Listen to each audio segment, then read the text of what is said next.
उनको याद रखना चाहिए कि जनता ने उनको ताकत दी है और उत्तर प्रदेश की तरक्की के लिए दी है, ना कि गुंडागर्दी करने के लिए। अगर इसी तरह से काम करने की कोशिश करेंगे और इस तरह से लोगों में भय पैदा करने की कोशिश करेंगे तो जनता वो जिस दिन वोट की ताकत छीन लेगी तो शायद दोबारा मुख्यमंत्री भी ना बन। और साथ साथ मैं ये भी स्पष्ट करना चाहता हूँ, अभी हम लोग हैं, कोई किसी को डराने की कोशिश करेगा तो कामयाब नहीं। तो इंतजार कर रहे हैं। मैं धन्यवाद देता हूँ मुख्यमंत्री का इन शब्दों के लिए, लेकिन कब कार्रवाई करेंगे उन अधिकारियों पे, पुलिस के, उन एडमिनिस्ट्रेशन के अधिकारियों जिनकी लापरवाही से सब चीजें हुई हैं। इतनी बड़ी घटना हुई है, हालात खराब हुए हैं, अभी भी लॉ एंड ऑर्डर ठीक नहीं है, तो हम इंतजार कर रहे हैं डीएम पे, कमिश्नर पे, एसडीएम पे, एसएसपी पे, डीआईजी पे, सीओ पे कब कार्रवाई करेंगे मुख्यमंत्री, हम भी इंतजार कर रहे हैं। लेकिन अगर ये बात मुसलमानों को डराने के लिए की जा रही है तो मैं फिर ये कहना चाहूंगा मुख्यमंत्री से कि उनको याद रखना चाहिए कि जनता ने उनको ताकत दी है और उत्तर प्रदेश की तरक्की के लिए दी है, ना कि गुंडागर्दी करने के लिए।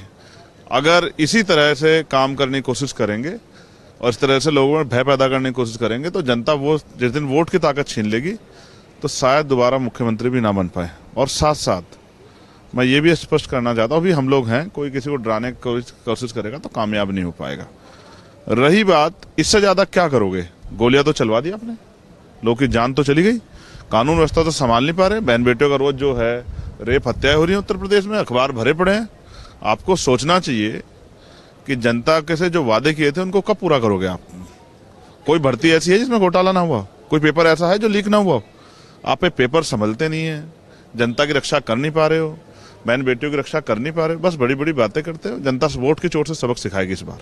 एक सवाल ये है कि आज भी पार्लियामेंट के बाहर इंडिया ब्लॉक ने प्रोटेस्ट किया मोदी अदानी भाई भाई करके, लेकिन सवाल ये है कि समाजवादी पार्टी और टीएमसी इसमें शामिल नहीं थी। समाजवादी पार्टी कह रही हमारे साथ कोई कोऑर्डिनेशन ही नहीं है, हम संभल की बात करते हैं, ये अंदर अंदाजी अदानी चलाते। आपको लगता नहीं कि विपक्ष एकजुट नहीं हो रहा है मुद्दों को लेकर? ठीक है, अब उनका अपना घरेलू मामला, काहे को कुछ कहना उसमें।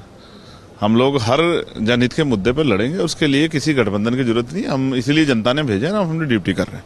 बाकी आपस में जिनको लड़ना लड़ते रहे। सबसे पहले जिस दिन ये हिंसा हुई उस माहौल में मैंने प्रयास किया कि जो जुल्म वहाँ हो रहा है उसको सबके सामने रखा जाए, चाहे वो पुलिस के कर्मचारियों को चोट लगी हो या वहाँ की आम जनता को जो नुकसान हुआ हो आर्थिक रूप से, या फिर जो जाने वहां गई हैं वो जाने गई हो या पुलिस द्वारा कोई सख्त कार्रवाई वहां की गई हो। और इस पूरी घटना के पीछे इनसाइड स्टोरी क्या है ये भी सबके सामने आना चाहिए। लेकिन पुलिस ने लॉ एंड ऑर्डर का जो है हवाला देते हुए कहा कि लॉ एंड ऑर्डर ठीक नहीं है। अब ये दो तरफा बयान है, वहां के डिस्ट्रिक्ट मजिस्ट्रेट कह रहे हैं कि लॉ एंड ऑर्डर ठीक नहीं है और बड़े अधिकारी कह रहे हैं कि लॉ एंड ऑर्डर अब वहाँ ठीक है। तो हमारा ये प्रयास है, ये विषय राजनीति से ऊपर उठ के है, सब लोगों को मिलके ये जो सरकार द्वारा जुल्म किया गया है इसके खिलाफ मजबूती से आवाज उठानी चाहिए।